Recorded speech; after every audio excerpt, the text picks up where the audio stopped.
Hello, welcome to Marketing Matters, the show where we explore all things marketing and those that uncover those things that matter for you and your success. I'm your host, Denise Millay, and my hope and mission is to bring marketing and technology to you in a way that's useful without jargon, complexity, or confusion, so you can grow your business, expand your impact in the world, and build your best life. Today's episode is called Selling Your Digital Product. We're going to discuss how a digital product is developed and delivered to your buyers so you can have some success and grow your income. So, let's get started. I want to share a quote with you today as we begin. We all know Google, right? Well, one of the co-founders, Larry Page, said this: always deliver more than expected. I wanted to share this quote today because we should always keep in mind the value of what we have to offer our audience online when developing our digital products. It's a delicate balance between delivering a product that gives and one that truly serves the needs of our clients. We're going to talk about this balance as we dive deeper into the process to make sure that we're offering enough value to truly serve and not trying to commoditize too many things. So let's move on. So, what are digital products, right? Excuse me. Digital products come in many flavors. There are courses, ebooks, events, guides, memberships, newsletters, workshops, right? All these things you can create to or produce or create to sell online. There are also templates, checklists, planners, images, icons, graphics, social media posts, so many things in our current online world that we can do to make it easier for entrepreneurs and business owners to conduct their business online. So, excuse me, it's very easy to look and see what would help you and think about whether that's a product somebody else would be helped with. Does that make sense? So let's talk about how these products get created and what we have to do, right? So before we can jump into creating product, we have to understand who you can create a product about and who you're creating it for, right? Or what you can create it about and who you're creating it for. So you first have to brainstorm all your ideas. Write down all your ideas you have for a product based on your expertise and what you're confident in sharing. And you can produce without too much effort, some effort, but not heavy creation time, right? Because you still have to run your business. So then you need to do some research. What are people asking for? This involves listening to your potential audience, whether you're on Reddit or Facebook or LinkedIn or Clubhouse, where you're present with your audience, whether someone else is running a room on a topic that you're familiar with and you listen to the audience and what questions they ask, or whether you put out a post or a survey and you get people's opinions on different things. You gather up all the ideas that you have about the needs of the audience and what you think you can produce for them, right? And then we have to understand who you're going to create this for. And that, I have to say, is probably the most important thing that you're going to do. So let's go into the three pieces, the three steps that you have to do. So for brainstorming, I like to use mind maps. Okay, they make it easy to type something on my computer or my desktop, throw some ideas out there. They show up in cute little bubbles, and I can drag and drop them and move them all over the place. And it's not like typing text and you have to cut and paste stuff. You literally, some of these products, like this is Xmind, as you see in the upper right hand corner. There are many that are out there if you just do a search on MindMap free software. This is free. Trial mode means just the basic functions, but this is all I really need it for. So you can literally just highlight a circle or a grouping of words and drag it, and it'll attach itself to other things. And it's very easy to make things evolve as your thinking evolves, right? So I really like to do things one time and then be able to rearrange them and still use them without feeling like you have to start from square one ever all over again. So you really get all of your ideas out there, and then you can move them around. You can walk away, take a step back, go have a walk or a cup of coffee, and you come back and you sit down and, oh, I forgot this, I forgot that, and oh, this connects to this, and this software is just amazing. So it's similar to having a whiteboard, but without having to erase everything, right? So it's really great. So I use that for brainstorming. Now, research, right? We haven't talked about research yet. We'll get to that, but we want to talk about our who, okay? Do you have a detailed picture of them in your mind, right? You have to create a profile of them, of who they are, so that you can visualize them and set the tone and how you're going to speak to them and how you're going to communicate with them. It's very, very important. Now, you could say to me that, well, I have so many people that I talk to with my products and services. Right, I know that, you really do. But for this exercise, and to make sure you produce something that is most valuable, pick a portion of your audience, pick a niche, they call it, pick an area you're going to focus on. So when you're writing, when you're creating, the voice you use in the conversation you have is authentic to the primary audience you're directing it towards. You can have multiple profiles. Eventually, as you get used to this, you can drive it to different types of people and different categories and try to tailor the product to be more generic for them. But I will say that you'll find more success if you start out as a small slice of your audience, where you think your audience is, and write this for them and see what you get from that interaction. I think if you start generic, it's going to fall generically on people's ears. It's not going to make them wonder, well, how's this going to help me? Right? They're going to hear that it's like textbooky and generic, and they're not going to relate to it. So I think you really need to do that work up front. Now you want to find out what problem they have that you can solve, right? And that means understanding their thinking, where they are in their business, where they are in their lives. What are the things that are keeping them up at night? What are the things that they worry about in their business? Do they need more income? Do they need more leads to turn into sales? Do they need stages to present their work on? Are they looking to write a book and you can help them? You have to understand what problem, issue, or need they have so that you can help them along the way in what they need, right? We all have things that we excel at that we could do courses and courses about, but if you don't really know that somebody needs it, then you're kind of like throwing it out there and saying, well, maybe somebody's going to relate to this. What I'm going to present to you is to think about what their problem is first and relate it to what you can produce. And that's going to give you a market to sell what you have. Now, you want to make sure that you are assisting them towards a solution, right? So you never want to address the problem as, hey, we know you have a problem, right? You want to frame it as positive as, I have this solution for X, Y, and Z. You never want to go right out and say, hey, I know that you're staying up at night and you can't sleep because you need more money. That's not what you say, obviously, right? But you have a solution that can help them increase their income by, let's say, creating a digital product, and you can help them learn how to do that. So just make sure that you keep it positive and professional. And although we do this study of who they are and what they need, when we speak to them, it's conversational and it's personal, but only to a certain level. So just make sure you know that. Oops. Let's go back. I didn't hit my last thing, did I? Oh, yes, I did. Okay. And before we go on, I want to interject one more thing before we get too much further. One of my favorite authors, Seth Godin, said, people do not buy goods and services.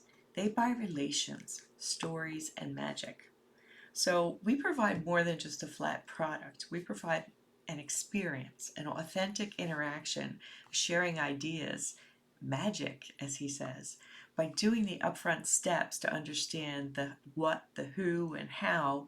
We can craft authentic experiences that will serve our clients well and help their business and ours move forward. So, as much as this sounds like it may not be something you need to do, it's very important in getting your message right and getting your topic right and understanding who you're going to deliver it to. Because we can all create fantastic products, but we don't often know the audience that we're selling to make them really, really helpful and useful. Okay, soapbox away. Now that you've done your brainstorming, you've chosen your who, we move on to research, right? So you have to find the places that your audiences visit online. Facebook, Facebook groups, LinkedIn groups, Clubhouse, Reddit, any Pinterest even, anywhere that your audience that you've just figured out who they are and you kind of had a clue, but now you know more about them, you have to find where they hang out. Go there. Listen to topics, read posts, go in the groups and see what the conversations are about and what kind of questions they're asking. Because if you can match what you're producing as a product to something that people are asking about frequently, well, you've married the two together. You've made that connection and given yourself a better chance of selling your product and actually serving your audience. So, as again, you don't want to just be a drop in a bucket course sitting out there waiting for somebody to find it. You need to know who the people are and you need to know where to find them in order to get your message out. So you also want to make sure that you're speaking to them in what's relevant to them because, there are lots of things we can all learn. We have a list of things we'd love to learn about, but in the moment, you can only handle so many issues at a time or so many needs at a time. So you want to speak to what's relevant to them and what their current issues are. So, okay, enough of that. So, this is the research piece. So, we're going to find the places your audience inhabits and you're going to listen to and gather their questions. Now you're going to figure out how to deliver this product, right? How do we deliver a digital product? Well, there are many steps. There are many things to be concerned with. What I want to talk to you today about is just how do you produce them? Okay, how do you get them made, right? Okay, so our first thing is our list of products we talked about. Ebooks, courses, guides, and newsletters. They are all text-based things. They're document type things, right? So when you go and create those, let's say you're using Microsoft Word, you are creating a .docx, or if you're doing a Google Doc or whatever that is, that's a text format, right? You can edit that, and anybody who has Microsoft Word could edit that document. Well, when you give something to people from you, you don't want to give them something they can edit and turn into something else that doesn't represent you, right? So you want to save it in a format that can't be changed. And we call that the PDF format, okay? I'm going to show you an example of this in a minute. It's a type of file that's small file, so it's easy to share across the internet, doesn't cost too much download time, and doesn't cost a lot of energy to store it, and it's not editable, so it can't be changed by the receiver. And it's viewed with a PDF viewer like Adobe Reader that we all have on our computers because we use the browsers and the internet. So anytime a PDF file comes in, your Windows system or Apple Macintosh system, iOS has a PDF reader in it that can display this format. So let me show you what I'm talking about.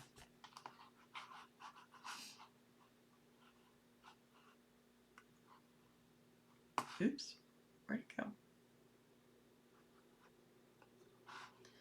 So sorry. Here is a Microsoft Word document. right? So I've created this in Word, and if you look up here, it says .docx. Whoops. That is the file name, right? Here's my file name, 5websecrets.docx. So it's created in Word. Now, if I go to save this and I say save as, I get options about how to save it where. Okay, so I'm going to save it here on my desktop. When this file opens, look at this right here where it says Word document. You can use the drop down and you're going to select PDF. And you see what it did? It changed the file name, the same first file name, then .pdf, and hit save. Okay? So now if I go to my desktop, which I'm going to do right now, oops, look at that, it saved it. Look at this. This is the PDF, 5 Website Secrets, Adobe Acrobat Reader. So my Windows system, when I save a PDF document, goes right to opening it for viewing. So here's what a PDF document is, and you can't, let me close this down, you can't make changes to this. You can put little comments in there or use a highlighter maybe or right on top of it. Nobody can just grab this text and copy and paste it. Okay, so it's a PDF file. So I hope that made things a little bit clearer for you about how this gets created. So that's text type format. So now let's go to the next one. And the next one is, whoops, here we go. I'm jumping ahead. So when you double click on a PDF file, it's going to open up that PDF viewer that we were just talking about. Now we're going to talk about presentations, just like this presentation that you're watching today. So it's without audio. You use the save as .pdf. And then on double click, the PDF viewer will open to show the presentation. That's without audio. Okay, so like if I was just putting up the slides on a presentation and I just wanted to save all the slides in a document without any of this animation or audio, then I would just do a save as .pdf. And I can show you that at the end of the presentation. Now, if you have audio, right, you can record in Google Sheets or Google Slides or in Microsoft PowerPoint. There's a little recorder that you can use. It's in the audio section in the upper right corner. Or you could use Zoom. So you have a Zoom session and you just show your slides. If it's just you, you can show the slides and speak, and it'll record the audio and video for you. And that gets saved as an MP4, .mp4 file. That indicates it's a video with audio. Now when you double click a .mp4 video file, it opens and it will show the presentation with the audio on top of it. And every computer has a video viewer, just like there's a PDF viewer, there's a video viewer that you use. Sometimes it's a Windows movie viewer or video viewer or video player. There's different names. So when you click on that, double click on the .mp4, it opens up that player. So you don't have to worry about having separate software for that. That's built into your computer, and all of your clients that buy these products will open with their viewers on their computers. And you create these things and they can't be changed and edited. So it's very good for your business to present these materials that can't be changed by someone that you sell them to or rebranded with their name on top of it. I mean, some things can still be done, but they have to work pretty hard to get there and they have to be pretty advanced. So that's what the standard is. That's this acceptable standard that is out there right now. Okay, and so now the next and last thing we're going to talk about as far as formats are video, live video. Okay, now let's say you don't have a presentation and it's just you, like me, right? So you can record trainings that are just speaking without the slides and the cues, right? You can use Zoom. There are some other streaming platform softwares that you could have on your desktop that just record locally without using a service like Zoom. So if you have a video player in your operating system like Microsoft does, they also have a recorder that you can record there. But Zoom is so easy because we know how to use it, right? Your other option is to do live video on any of these platforms. So we have Facebook, LinkedIn, and YouTube where you can start a live video, have a conversation with an audience to ask questions as well. So anyone that you want to attend, you invite them to come to the live video session and you do your your presentation, and then you can include audience comments from the chat. You can ask questions and they can ask questions, you can answer them, and make it more of a dynamic event type seminar or workshop. So that's where that's helpful. So you create these live videos on these platforms. When you're done, you save them to your desktop so you have a copy of them, and then you can distribute them when you put your product together and make that part of the whole package. So I hope that made that understandable for you. I don't want to go too far into all of the course delivery options, but these are the formats you need to think about what you're going to create. What's going to be in text, what's going to be in slides, what's going to be in audio, or what's going to be in video. We didn't talk a lot about audio, but there are services like Otter.ai, OTTER.ai, and Rev, where you could record audio that you're speaking, and it will allow you to download an MP3, which is just audio, or a WAV, W-A-V, which is what the iPhone uses. So that's a little bit of the techie side, but also why you're doing it. And I hope that's been helpful. So today I have a free gift for you. It's a guide containing info on 5 website secrets to make sure your ideal customers can find you. So dmalay.com/5, F-I-V-E, is where you can download this product. I'll give you a minute to take a note of that address and take a screenshot for later. I want to let you know I work with people to get their technology set up. So websites, automations, digital products, and I create them for them so they can spend their time in their zone of expertise and building their businesses, right? So if you have any questions, please reach out to me on my Work With Me page at dmalay.com for more info, or you can go to my Facebook page, The Marketing Matters Show, and drop me a post there. So thanks. I also wanted to share with you today, as we were talking about who our audience is, that I have a product for you that might help if you need help.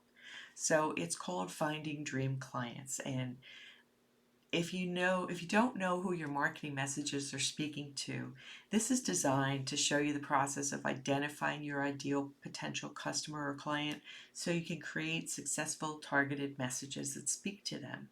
So you'll get immediate access to the Finding the Dream Client videos and book guide, and there are worksheets in there to help you build your profiles. And there are also case studies of completed profiles so you can see how I went about the process and got to know who my ideal clients were in this product.